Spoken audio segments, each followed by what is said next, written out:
Welcome to the Weather Review, the podcast that is not your typical forecast. Weekly, we look back at weather events that may have made the news in an attempt to explain what happened and why. I'm your host, Gavin White, and I welcome you to this week's Weather Review.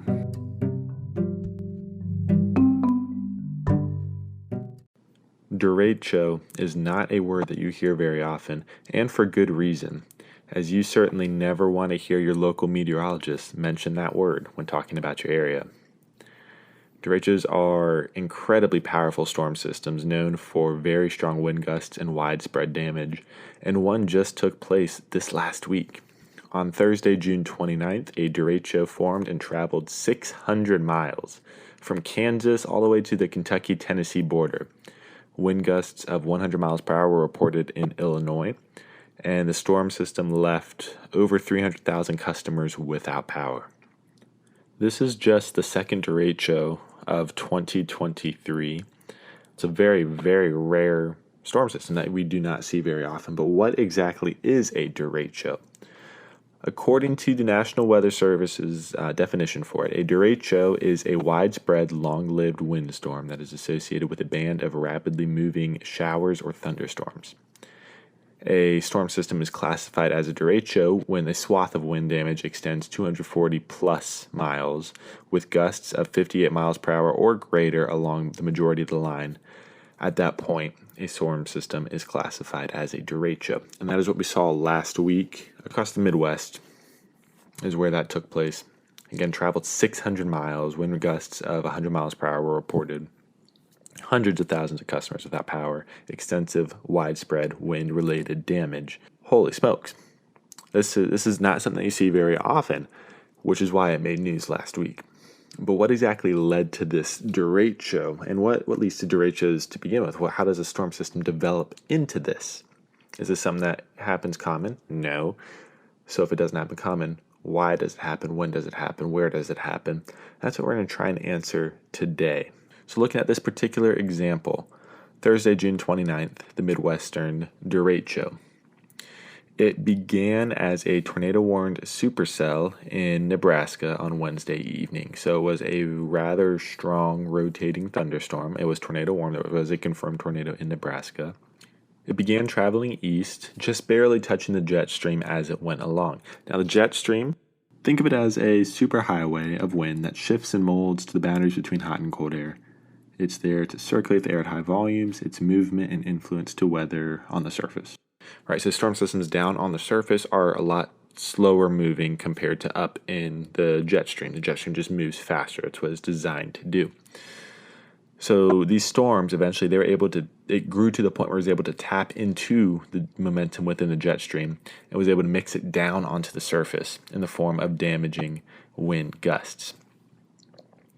Again, in this particular scenario, a squall line, which is a strong line of storms, fanned outward due to the strong winds, creating a backward C shape, also known as a bow echo signature.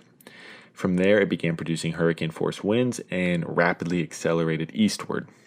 This derecho followed one of the more favorable weather patterns for forming derechos. It's called a ring of fire pattern. In a nutshell, it's severe storms that crest over a high-pressure heat dome. And in those smaller bands of pressure where there's a stronger pressure gradient from the high pressure to where it's a more normalized area, in that little area where it's transitioning, there's a lot of wind created there. Pressure differences create winds. This followed this ring of pattern. This followed this ring of fire pattern. It was a bunch of severe storms that were cresting up and over this high pressure heat dome, which is what we're seeing down south right now. You're seeing triple digit heats across good chunks of the south and the plains as a result of this heat dome trapped by this high pressure area. That same high pressured heat dome over the south contributed to the creation of this derecho. This ring of fire pattern, these severe storms crest up and over this high pressure heat dome. Why do they do that? Well, they need a very unstable environment, meaning they need a hot and moist environment. You have the heat with the heat dome, so you need that unstable environment, and this creates a favorability in a high pressure ridge. You have winds and everything shifting up and over this ridge, forcing all of that energy, all of that moisture to go over the heat dome. So you have that heat, that moisture, all starting to mix and coincide, along with already stronger winds due to a stronger pressure gradient in that area. So as a result of this, it allows for updraft and storm development. Right, as heat rises, it wants to start to condensate. It creates the updraft. A thunderstorm is born. So right in this general region in which this formed over Nebraska, Kansas area, this is the greatest overlap of hot conditions along with moisture and strong winds. All of this was mixing together right in this area. So there's a lot of difficulty in forecasting these types of storms, these derechos, due to a handful of factors. Now, for this particular one, this spawned from a original supercell storm, which is a more, I don't want to say routine forecasting, but forecasters are more used to dealing with those. So we have a pretty good sense of if and when they're going to happen.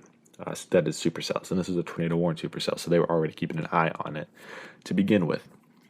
So why is it difficult to forecast that turning into a squall line, turning into a derecho?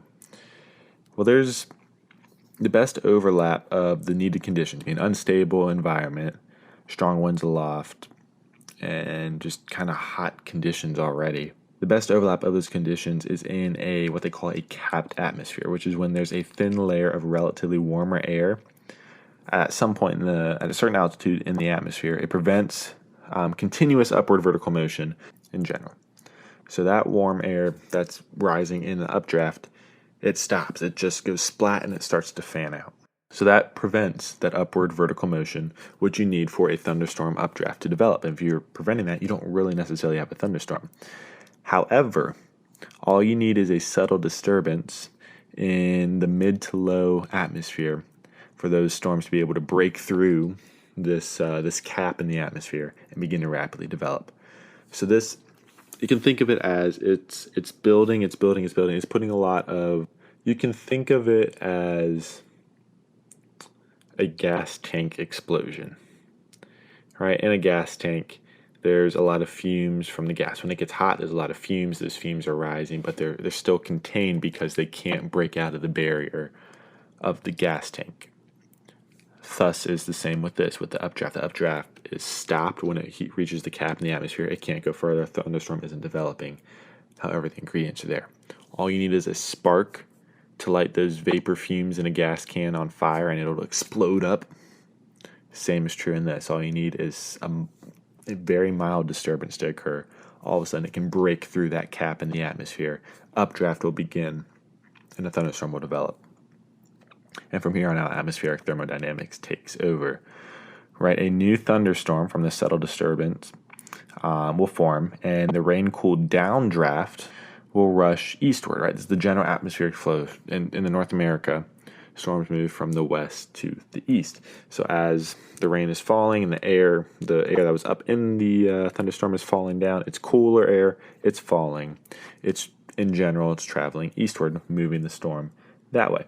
As that downdraft of air is pushing itself eastward, it's forcing itself under warmer air that's already in the path of the storm, making that warmer air easier to rise. Remember, hot air likes to rise. So as this cooler air is forcing itself rapidly under this warmer air, forcing that warmer air to rise, this creates a gust front. We get a lot of strong winds on the front end of this and induces more vertical movement for further storm development. So more storms are forming, which means those newer storms, they have their own rain-cooled downdrafts. And those downdrafts are coming down and forcing it, moving eastward, forcing more air to rise, creating even stronger gust fronts, creating more thunderstorms. You can see where this is going. And these newer storms, they're stronger. They're sucking up all the more warm air in their updrafts, and what goes up must come down. So after it uses up all the energy in the warm air, it sends its exhaust back down in the form of even stronger downdrafts. And this is where we get a bow echo signature on the radar. I'll include a picture of that in the show notes for this episode. But it's where on the radar you can kind of see the storms start to fan out. It's a backward C shape. It looks like a bow almost, just a bowed line of storms. And then these storms continue to accelerate due to this feedback loop effect. As this is happening, eventually it's going to be able to tap into the jet streams. And in doing so, that opens the door to so much more potential energy that storm can then use in its downdrafts. It's kind of like eating a mushroom in Super Mario. A storm tapping into the jet stream is a power-up that rapidly accelerates the storm eastward. And that, in a sense, is a derecho. Once it reaches 240 or more miles in length in terms of the line of storms, with wind gusts of 58 miles an hour or greater, it's classified as a derecho. And those winds will create immense damage along the entire path. Now, this isn't the only time derechos have happened. This is the second time in 2023 that a derecho has occurred. The first time was back in February in the Southern Plains. And there's a handful on average every year. You see a handful. They're pretty uncommon. However, June 29th seems to be a special date. This is the third derecho to occur on June 29th. Now, the most significant one, at least in recent memory, occurred on June 29th of 2012. It was one of the most destructive, fast-moving thunderstorm complexes in North American history. It resulted in 22 deaths, millions without power, and billions in damages. Now, it had a similar formation, this ring of fire type of derecho, right? This ring of fire where these storms are cresting up and over a high-pressure heat dome in the south. There's a lot of heat, there's a lot of moisture, there's a lot of wind. Doesn't take much for strong thunderstorms to develop and continue to develop into a line of storms, into a squall line, and then it taps into that jet stream. All that strong air comes down, boom, you have a derecho. Now, again, this certainly isn't the most common of occurrences, which is why it warranted an episode. It occurred last week. It's not something you see very often, so why not dive into a little bit of the science behind it? Again, I'll include in the show notes for this episode, I'll include a couple images that try and help show what these things look like, at least in their formation and on a radar, so you can kind of start piecing together what I'm talking about. But this was the derecho of June 29th, 2023.